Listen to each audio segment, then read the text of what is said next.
she was always a beautiful girl. And as she grew up in elementary school, the boys were quite attracted to Terry. And 6th, 7th, and 8th grade.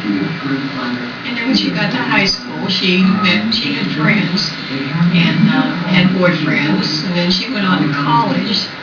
Where did she go to college? She went to Cal State down where your dad lives, down in Clarksville. And her dad was doing his doctorate, and they passed in the library. She was going to his summer term, I think, and they met there. So what did you think of Joe?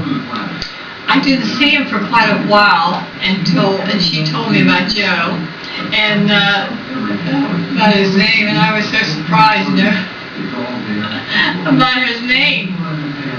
I had never heard Bevilacqua before, Right. And so she told me, she said, Mother, this guy wants to marry me, and I said, oh, really? Because she had been talking about him and everything. I hadn't met him back then. And she was up in New York with a friend of hers from Cal State at Columbia, New York, so she went up to be with her, and she worked, and she had quite a time up in New York for a semester or something. And then Joe came up, and I guess he wanted to marry her. And so she said, should I tell Pete this? Should I tell Pete this? Oh, why not? Well, it's funny at the time. He might not think it's funny, but I think it's funny. So anyway, she's on the phone to me from New York, and she said, Mother, Joe wants to marry me. And I said, oh, really? And I said, well, what's the way thing? She said, he's Italian. And I said, oh, well, that's fine. I said, I think Italians are wonderful. Because we were pure Irish. Italians are just wonderful. And I said, that's fine. And she said, well, I don't know, Mother. You'd like his name? And I said, well, certainly I like his name. I like Italian. Tell me his name. And she said, his name's Bevilacqua. And I almost fell off. How do you spell it? I thought, boy, that was really Italian, that Bevilacqua, because I had never heard a big, long Italian name. They were all, like, Colosimo was the longest name I had heard of. So it sounded very long to me. And I said, really? And so, I didn't say anything about it. But then later, shortly after that, I met Joe. And I liked Joe. He was very friendly. He was very pleasant. He was very nice. And he liked Terry. He liked Terry very well. And he was going for his doctorate. And then when they went up to, when your mother went up to, when she got married, she was 20. And they got married quickly because Joe wanted to take her back to Maine. That's where he was going for his doctorate in Uno, Maine, I think it was. And he's going back in September, and he wanted to be married by September. And Terry, she wanted to get married to him, so we prepared a wedding down in Cal State. She had belonged to the Catholic Newman Club down there, and she knew the nun real well, and we knew the nun, and so on and so forth. We had a caterer next door. One weekend, Terry came home, and we went downtown, and we bought her wedding dress, her wedding shoes, her wedding veil, everything, her whole ensemble. That was Saturday.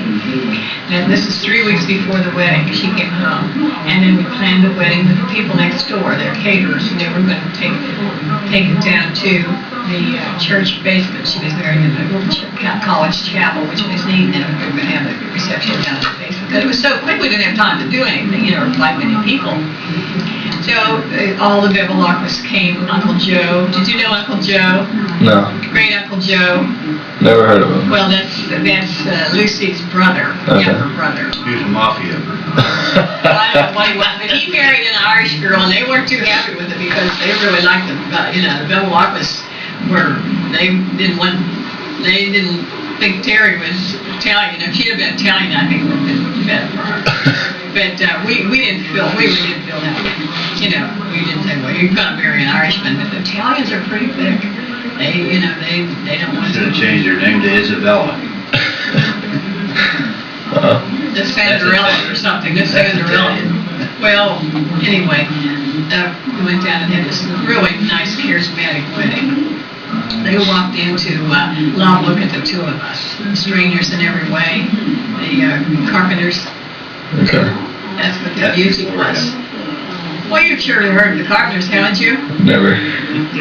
Oh, did you? Boy, they were a beautiful group. And the nun, oh, not too bad. And there was real mellow, beautiful music, music like Love Book that the two of us, strangers never went so on. So Carol and two boys from next door sang, and the dad next door played the organ when we got down there, and played the Carpenter's music, and that was what it was through that mass.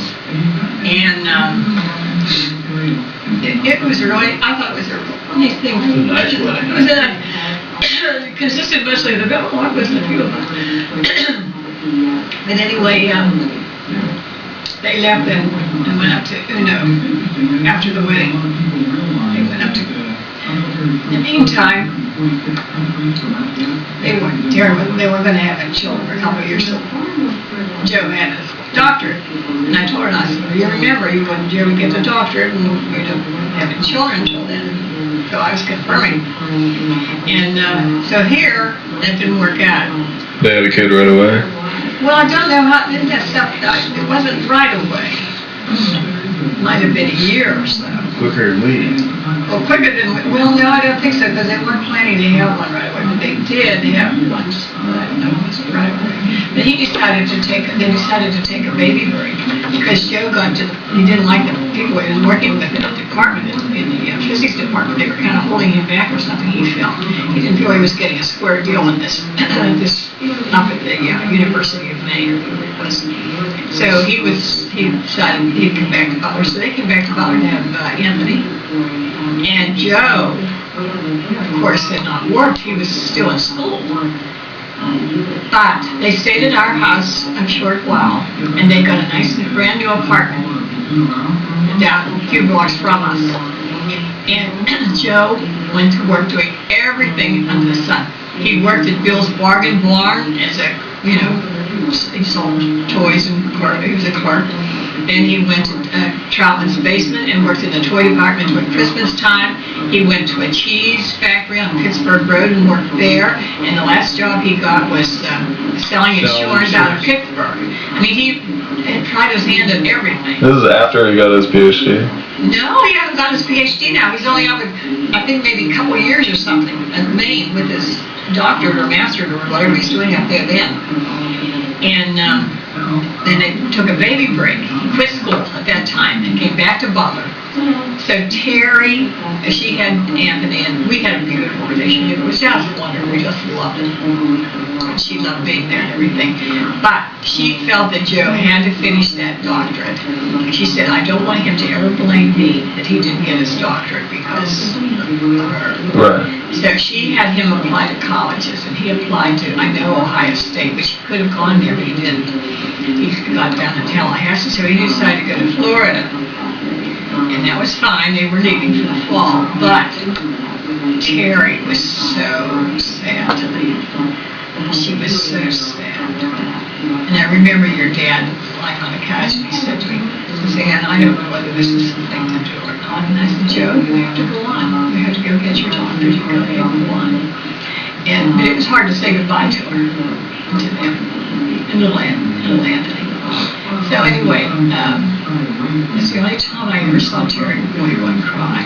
She really cried. Well, maybe a few times before that. It was a real hard thing to break away. So she went down with him, and then I went down a few times. I died.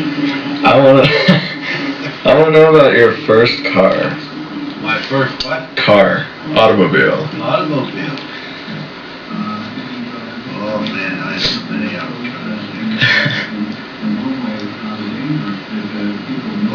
The first, right before we were married, I was in the service station business.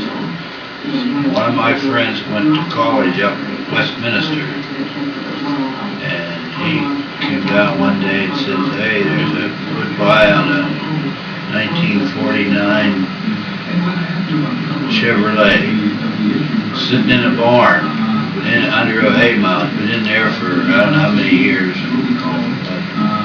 And the people that died, and they were selling it. $300, I think, was the first car.